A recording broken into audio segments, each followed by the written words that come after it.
Her name has become a synonym of mercy. After her death, she was canonized.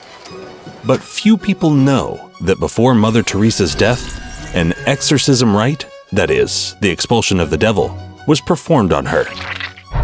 The dead were humans too. Anjezë Bojaxhiu was born on August 26, 1910, in the Macedonian city of Skopje. Her family was moderately wealthy, since the head of the family was a successful businessman. However, this carefree life came to an abrupt end with her father's tragic death when the girl was 9 years old. In order for the family to make both ends meet, Anjezë's mom had to take on any job. Until the age of 12, the girl was a completely ordinary child, and then, on one occasion, during a pilgrimage to Montenegro, she suddenly heard the voice of God and felt a desire to serve him. The second time it happened after leaving school. This time, the voice as if was more specific on the purpose of his communication with her. He told Anjezë to go to India and help the poor. To get to India, she had to join a missionary congregation in Dublin. There was simply no other way. There, she joined the monastic order of the Irish Sisters of Loreto. And finally, she managed to fulfill the task set by the voice. In 1929, she was already in India, in the town of Darjeeling. In 1931, she became a member of the congregation and started teaching at St. Mary's School for Girls. In 1937, she took a monastic vow and chose the name Mother Teresa in honor of the famous Carmelite nun Teresa of Lisieux, who was canonized in 1927 for her kindness and mercy. This is where the story of Anjezë Bojaxhiu ends and the story of Mother Teresa begins. In Darjeeling, the young nun was sent to the hospital to care for the sick.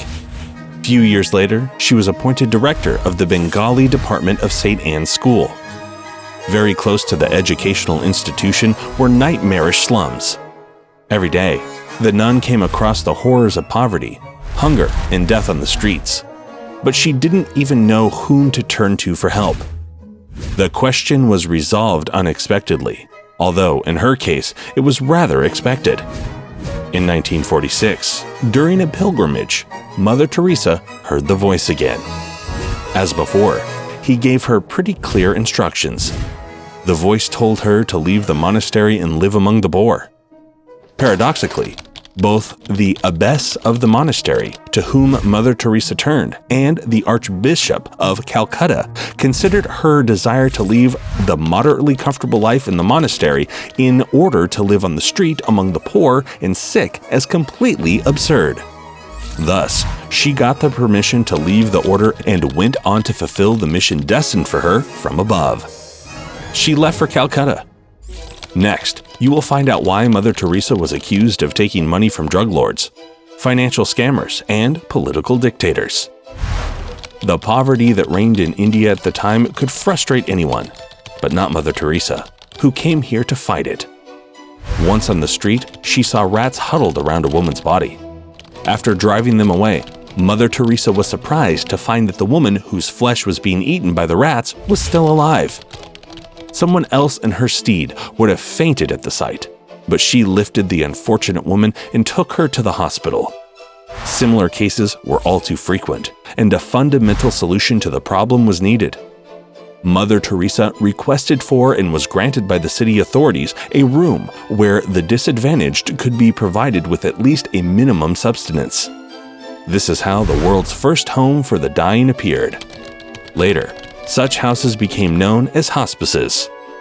Then came another shock, this time with the real dead, that proved that she was on the right track. It turned out that there was a whole business of exporting human bones from India.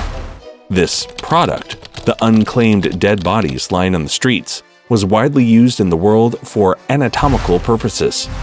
But Mother Teresa believed that the dead should be treated humanely. Obedience, mercy, poverty, service to the poorest of the poor. These were not just the words she wrote in the charter of the monastic congregation, the Missionaries of Charity. When she created it in 1950, She knew that her organization would follow this principle. And so it was. 54,000 people, in the first 40 years alone, were picked up by the nuns of the congregation from the streets of Calcutta and sent to hospices. Above all, Mother Teresa had warmest feelings towards the street children, for whom the congregation opened the Nirmala Shisu Bhavan orphanage in 1955. Abandoned babies, still alive, were dragged out of garbage bins from heaps of rot and gutters. They were found in the most unthinkable places to be transferred to Mother Teresa's orphanage. Mother Teresa did not accept abortions. "Give them to me if you don't want to raise them yourself. I have enough love for all the rejected children." This is what she would say when meeting with patients in women's hospitals in Bosnia, with women who became pregnant as a result of rape and therefore did not want such children. Meanwhile, during the war, there were lots of them. Another point of criticism was Mother Teresa's treatment of huge donations to the congregation's fund in the money doesn't smell style. She was being persuaded not to take dirty and bloody money, to which she would reply, "They donated this money from the bottom of their hearts, not to me, but to the business I am doing." However, no matter who and no matter how hard they tried to denigrate her, for millions of people, Mother Teresa is the standard of mercy and righteousness. Probably, there was no corner on earth where she would not have gone if a calamity unfolded there. She was in Palestinian refugee camps as well as in Bosnia and Herzegovina.